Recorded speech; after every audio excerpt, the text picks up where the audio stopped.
नमस्कार दोस्तों। कतर की एक अदालत ने गुरुवार 26 अक्टूबर को भारतीय नौसेना के 8 पूर्व कर्मियों को मौत की सजा सुनाई। पूर्व नौसेना कर्मी 1 साल से ज्यादा समय से हिरासत में थे।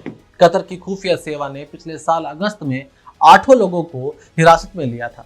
उस समय एक प्राइवेट फर्म के लिए काम कर रहे थे ये हमारे पूर्व नौसेना के कर्मी। भारत के लिए एक राहत की बात ये सामने आई कि भारतीय नौसेना के 8 पूर्व अफसरों की याचिका को कतर कोर्ट ने स्वीकार कर लिया।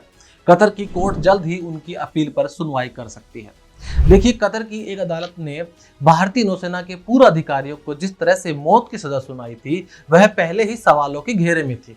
इसलिए भारत की ओर से इस पर कोई ठोस पहलकदमी या कूटनीतिक कदम उठाए जाने की उम्मीद की जा रही थी कि निश्चित तौर पर भारत इसके ऊपर अपनी प्रतिक्रिया देगा।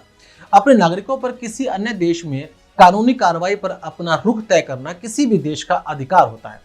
कतर में जिन 8 भारतीय नौसैनिकों की मौत की सजा सुनाई गई उन पर लगे आरोपों के बारे में कोई साफ तस्वीर नहीं है।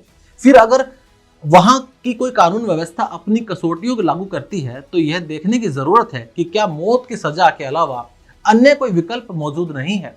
जिन अधिकारियों को सजा सुनाई गई वे कतर की एक निजी नौसेना कंपनी में नौकरी करने गए थे। हैरानी है कि शुरुआती दिनों में कतर ने इस मामले को गुप्त रखा।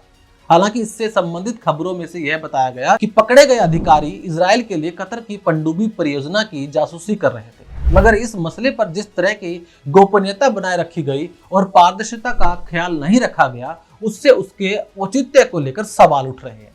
लेकिन भारत के रुख की बात करें तो भारतीय विदेश मंत्रालय ने कहा कि हम मौत की सजा सुनाए जाने के फैसले से बेहद स्तब्ध है और फैसले की विस्तृत ब्यौरे की प्रतीक्षा कर रहे हैं।